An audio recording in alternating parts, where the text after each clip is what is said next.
Assalamualaikum warahmatullahi wabarakatuh. Alhamdulillahilladzi arsala rasulahu bil huda wa dinil haqq liyuzhirahu 'alad dini kullihi walau karihal kafirun. Asyhadu an la ilaha illallah wa asyhadu anna Muhammadan abduhu wa rasuluhu la nabiyya ba'da. Allahumma shalli wa sallim wa barik ala sayyidina Muhammadin wa ala alihi wa sahbihi ajma'in. Ayuhan nas ittaqullaha haqqa tuqatih wa la tamutunna illa wa antum muslimun. Shadaqallahu wa shadaqa rasul karim. Alhamdulillahi rabbil alamin. Jemaah Kampung Taqwa kaum muslimin rahimakumullah. Mari kita lanjutkan lagi, masih di surat Az-Zumar. Kemarin kita sudah sampaikan bagaimana Allah menakuti hambanya dengan mengingatkan apa yang terjadi di akhirat ya. Mereka akan mendapatkan lapisan sisa ya, yang luar biasa ya, baik berupa api di atas atau di bawah. Kemudian Allah juga mengingatkan mereka ini adalah orang-orang yang menyembah tauhid ya. Orang-orang penyembah tauhid yang memang layak karena mereka tidak meyakini akan adanya akhirat ya. Dan sebaliknya ada orang-orang yang beriman yang menjauhi tauhid, berusaha untuk menyembah Allah Subhanahu wa taala ya. Dan dia terus menerus untuk kembali kepada Allah Subhanahu wa taala. Mereka layak mendapatkan kabar gembira. Kabar gembira dari Allah melalui malaikat dan rasulnya ya, yang merupakan nikmat tersendiri bagi mereka. Selanjutnya di ayat ke-18 surat Az-Zumar kita akan melihat bagaimana ada ciri-ciri orang-orang yang layak mendapatkan kabar gembira ini, yaitu orang-orang yang berbuat kebaikan. Mari lanjut di surat Az-Zumar ayat ke-18. Surat Az-Zumar ayat ke-18. Bismillahirrahmanirrahim. Alladzina yastami'una al-qawla fayattabi'una ahsanah. Ulaika alladzina hadahumullah wa ulaika hum ulul albab. Siapa orang-orang yang disebut fabashir ibad, orang-orang yang diberikanlah kabar gembira kepada mereka, yaitu orang-orang yastami'unal qawla, orang-orang yang mendengar perkataan ya. Fayattabi'una ahsanah, lalu dia mengikuti yang baik. Mereka lah orang-orang yang mendapat petunjuk dari Allah, dan mereka juga orang-orang yang mempunyai akal. Nah, ini orang-orang yang merespon kebaikan. Orang-orang yang merespon kebaikan ditambah dengan perkataan kebaikan, dia akan menjadikan makhluk yang mempunyai kebaikan. Jadi responnya adalah respon positif. Yang dicari juga perkataan-perkataan yang positif. Ya, itulah yang hidup hatinya, dan Allah tahu itu. Nah, ciri-ciri seorang hamba itu dia mendengarkan perkataan. Artinya apa? Dia mendengarkan perkataan Allah, perkataan Rasulullah. Dia bisa lanjutkan kehidupannya sesuai dengan arahan dalam perkataan-perkataan tersebut. Itulah yang disebut dengan fabashir ibad alladzina yastami'una al-qawla wa yattabi'una ahsanah. Gembirakanlah orang-orang ini, hamba-hambaku ini ya, kata Allah. Siapa hamba-hambaku? Orang yang mendengarkan ya, mendengarkan perkataan dari mana saja ya. Karena orang yang hatinya baik merespon terhadap stimulan-stimulan ataupun rangsangan-rangsangan yang baik, dan dia tidak mencari-cari yang buruk ya. Dan orang-orang ini orang-orang yang layak diberi kabar gembira. Makanya bisa jadi ukuran sama kita nih. Kita mencari kata-kata yang baik, apa kita sengaja-ngaja nyari kata-kata yang buruk? Sama dengan kondisi ya. Pak, tapi kondisinya bagaimana Pak? Kalau kita dikelilingi dengan orang-orang yang berkata buruk, pasti ada kebaikannya, nggak mungkin nggak. Ya. Ketika kita datang ke satu tempat, satu kaum ya, dan kaum itu memang rusak kondisinya, pasti ada kebaikan di situ. Kita coba cari. Kadang-kadang kan kita sombong ya, oh saya paling baik nih, di kampung ini saya paling baik gitu, yang lainnya brengsek semua. Belum tentu ya, karena itulah yang dilihat oleh Rasulullah SAW ketika mengingat ataupun berdoa kepada Allah Subhanahu Wa Taala supaya Islam dikuatkan oleh dua Amr.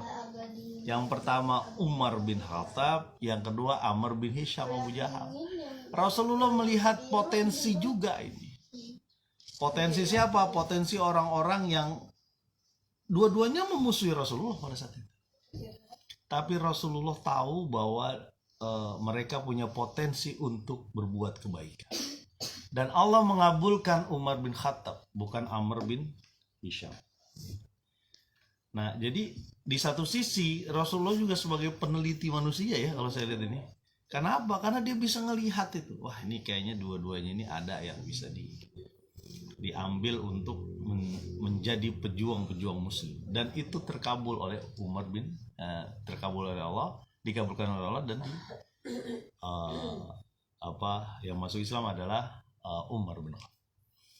Dan Umar bin Khattab berbeda dengan Amr bin Hisham tadi. Jadi dia pun mendengar perkataan. Bagaimana dia masuk Islam pada saat itu ya. Dia mendengar surat Toha yang dibacakan oleh adiknya ya. Termasuk iparnya waktu itu. Ya, dan dia merespon hatinya itu. Merespon dengan kebaikan. Berarti tetap ada kebaikan di situ. Ya. Fayattabi'una asana, mereka mengikuti yang baik-baik sehingga hasilnya kebaikan. Sementara orang yang buruk itu begitu bawaannya, dia mendengarkan kata-kata yang buruk disebar lagi kan begitu ya biasanya. Berita buruk itu akan disebar oleh orang yang buruk, itu pasti itu. Kalau disebar oleh orang yang baik mungkin dia lupa, atau dia ada cerita lucu ya, bukan lucu sih menurut saya, dia juga menyatakan dirinya juga lupa, kurang kopi katanya. Saya membuat satu status itu ada tulisannya di status saya itu, jangan sebar tulisan ini kepada grup manapun, kepada siapapun. Saya udah tulis di situ, tapi dia tetap sebar. Saya bilang, lah kan jangan disebar, saya bilang. Iya, kurang kopi dia. Jadi bisa saja pada saat itu mungkin dia hilang. Nah, tapi bagi orang-orang yang buruk nih, dia menyebarkan kata-kata yang buruk gitu. Makanya di Arab itu waktu itu ada syair-syair yang disebarkan khusus buat menghancurkan orang-orang yang baik. Ya, makanya semua penyair masuk neraka. Kaget waktu itu. Hasan bin Thabit kalau nggak salah yang kaget itu. Ya Allah, gimana saya? Padahal dia menyebarkan syair-syair. Tapi ada kelanjutan ayat itu ya, bahwa kecuali orang-orang yang beriman kepada Allah. Karena syair-syairnya, karya sastranya, mungkin nasyidnya, prosanya, puisinya, tulisan-tulisannya adalah tulisan-tulisan yang menjadi pedang, ya, yang menjadi dobrakan untuk mengajak orang menuju Allah Subhanahu wa Ta'ala. Boleh, bukan nggak boleh, ya. Ulaikal ladzina hadahumullah, mereka itulah orang-orang yang diberi petunjuk kepada Allah. Allah mengetahui kebaikan dalam hati mereka, dan itu dibuktikan dengan amal soleh mereka. Makanya ada petunjuk huda ya. Kebetulan anak saya ada ujungnya huda gitu. Ayo Pak Salsabila huda, kemudian Hamam Falah Dilal huda. Hana pun ada hudanya itu sebenarnya dalam Al-Quran. Ana fahima dinul haq waladhi arsala rasulahu bil huda wa dinil haq. Itu ayat. Jadi dia secara implisit, kalau anak saya namanya Hana, tapi kalau yang dua secara eksplisit disebutkan. Jadi mereka layak mendapatkan huda, mendapatkan petunjuk. Wa ulaika hum ulul albab, dan mereka lah orang-orang yang punya akal. Selayaknya orang yang punya akal lah yang merasakan nikmatnya punya akal. Orang yang berbuat kebaikan lah yang merasakan nikmatnya diberi organ otak, diberi akal. Itulah yang membedakan dia dengan hewan. Ya, kalau mereka sama aja perilakunya dengan hewan, ya apa fungsinya akal bagi manusia? Jadi ini yang disebut dengan ulul albab. Orang-orang yang mendengar kebaikan, dia melaksanakan kebaikan. Respon hatinya untuk melakukan kebaikan. Ulul albab. Ayat selanjutnya ayat ke-19. Ayat ke-19 surat Az-Zumar. Afaman haqqo alaihi kalimatul azab afa anta tunqidhu man finnar. Maka apakah engkau akan mengubah nasib orang yang sudah hak mendapat azab? Ya. Apakah engkau ya Muhammad akan menyelamatkan orang yang berada dalam api neraka? Ya. Maksud perkataan ini Allah yang tahu ya. Mungkin bisa didekati dengan kata-kata Rasulullah itu sudah berada, seolah-olah Rasulullah itu sudah berada di pinggir neraka, orang-orang sudah ada di neraka. Apakah engkau ya Rasul bisa, wahai Muhammad, untuk menyelamatkan mereka? Ya, kalau tadi diceritakan tentang orang-orang hamba-hamba Allah yang baik, ya, fabashir ibad. Sementara yang ini sebelum nanti naik, apa sih yang kira-kira didapat dari orang-orang yang mendapatkan kabar gembira ini? Disampaikan dulu suasana, ya, suasana orang-orang yang mendapatkan hal yang buruk di akhir. Ya, makanya disebutnya afaman haqqo alaihi kalimatul azab. Apakah engkau bisa mengubah orang yang sudah mendapatkan azab, yang hak bagi mereka azab? Gak bakal bisa. Termasuk apakah engkau ya Muhammad bisa menyelamatkan orang yang berada di situ di bawah dalam api neraka? Nggak bisa, sekalipun Nabi. Ya. Jadi betul namanya hisab nanti memang nafsi-nafsi sendiri-sendiri. Ya, Nabi nggak bisa berbuat apa-apa. Ya. Sekalipun Nabi Nuh nggak bisa berbuat apa-apa. Ketika orang anaknya, salah satu anaknya mengikuti hal yang nggak benar, keingkaran, nggak bisa. Begitupun Nabi Ibrahim. Ya.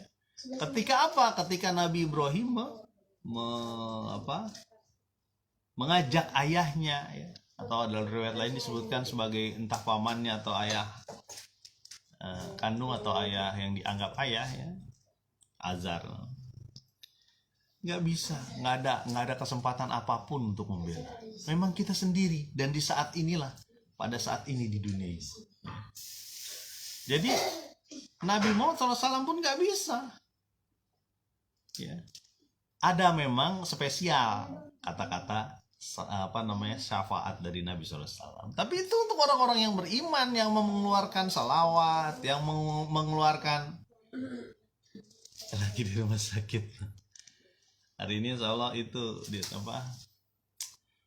hari ini insya Allah operasi kakak. Mohon doanya. Pak Suroso sehat Pak. Kebetulan lagi di Grogol. Di rumah sakit. Jadi itu yang disebut sebagai Nabi pun tidak punya hak apapun. Ya, ketika sudah berlaku ketentuan dari Allah untuk terjun ke situ, nggak bisa ngapa-ngapain. Cuma sekarang saja kita bisa mengharapkan kebaikan itu. Ad-dunya mazra'atul akhirah. Dunia inilah investasi kita untuk akhirat. Cuma sekarang.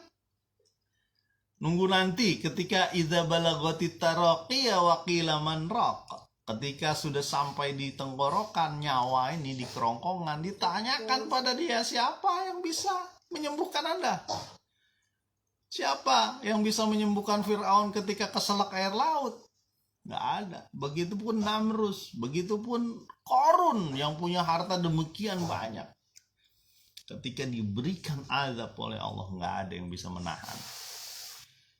Ya, nggak ada. Nabi SAW pun tidak bisa menahan pamannya Abu Jahal ketika mendapatkan azab gimana? Di perang Badar. Ya, dimasukin ke sumur Badar itu. Itu paman-pamannya Nabi. Ya. Amin amin. Makasih. Tante Dira nih ngucapin. Semoga dilancarkan operasinya. Amin amin. Jadi ini digambarkan sebelum Allah Subhanahu wa taala menggambarkan bagaimana orang-orang yang disebut mendapatkan kabar gembira. Yang ini kabar yang buruk nih ya. Kang Pras.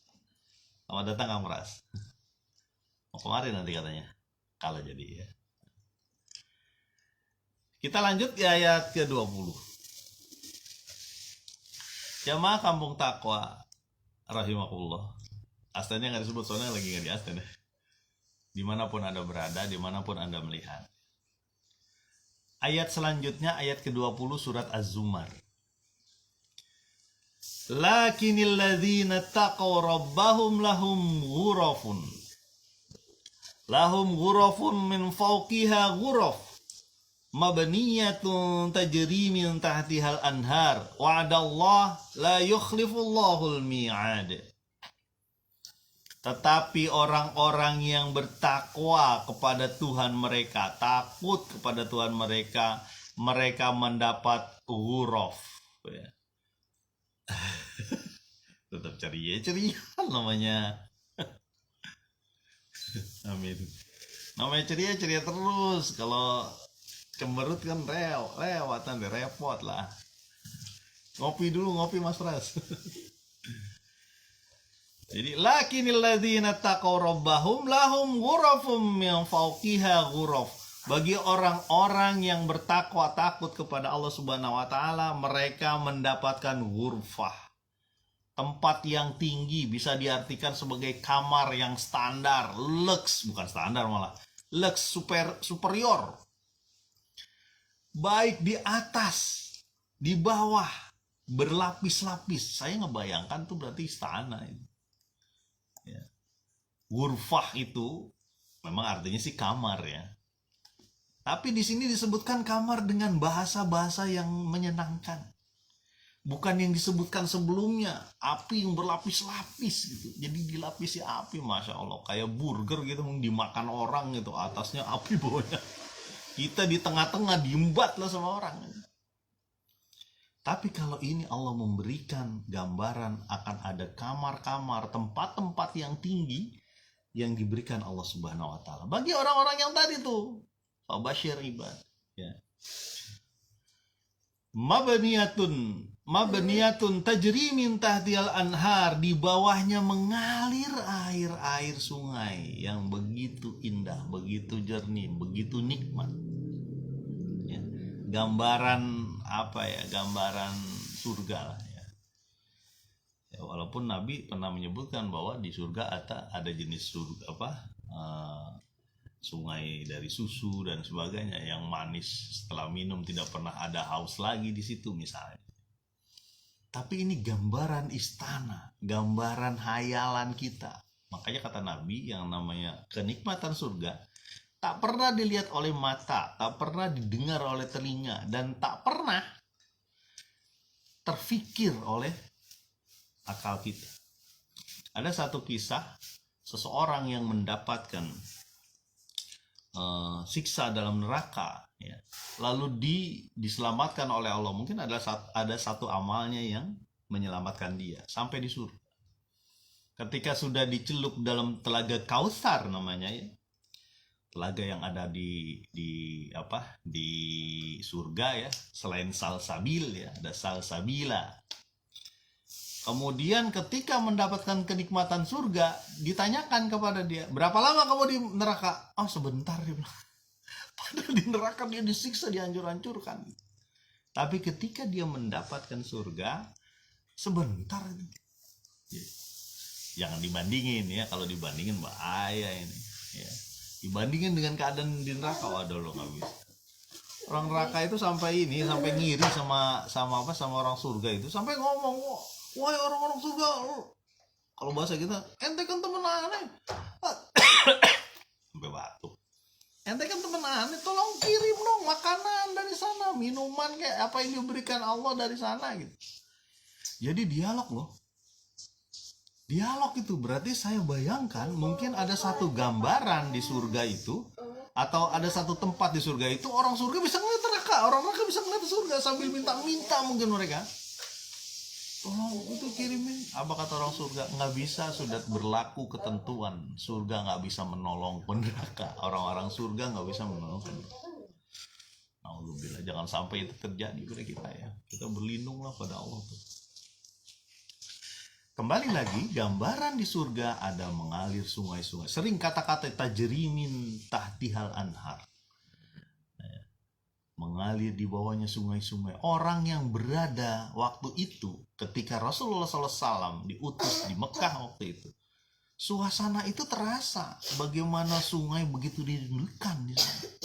Ketika dia ke Mesir, dia melihat sungai yang begitu besar sekali, kemudian ada sawah dan sebagainya lah, mungkin gandum, pengairan begitu indah. Begitupun ke Syam. Sementara di Mekah sedikit sekali ada sungai. Jadi gambaran itu begitu indah. Kalau sungai di Indonesia gimana Pak? Bagus, Indonesia juga kita senang kan melihat sungai. Ya enggak? Apalagi sungai itu jernih, ada batu-batunya. Aduh, masuk Instagram lah, Facebook lah, TikTok, gambaran begitu indahnya. Wa'adallah la yukhlifullahul mi'ad. Ya. Itulah janji Allah. Dan Allah tak mungkin memungkiri janji. Di dunia aja dia udah dapat. Kalau dia yakin sama Allah, menuruti perintah Allah, datang menuju Allah. Aku dekat, engkau dekat. Aku jauh, engkau jauh. Ya. Itu di dunia aja sudah dapat keberkahan. Ya. Ada orang yang makan nasi sama tempe bisa tidur di beca gitu ya. Saya sering ngeliat tuh, nggak cuma beca tuh. Kadang-kadang nih ya. Rumah saya tuh kan ada lintasan truk sampah. Itu bisa sampai tiduran juga tuh orang tuh. Nggak cuma truk sampah, kadang-kadang orang pergi ke pasar gitu di atas sayuran, wangi-wangi sayuran lah gitu ya.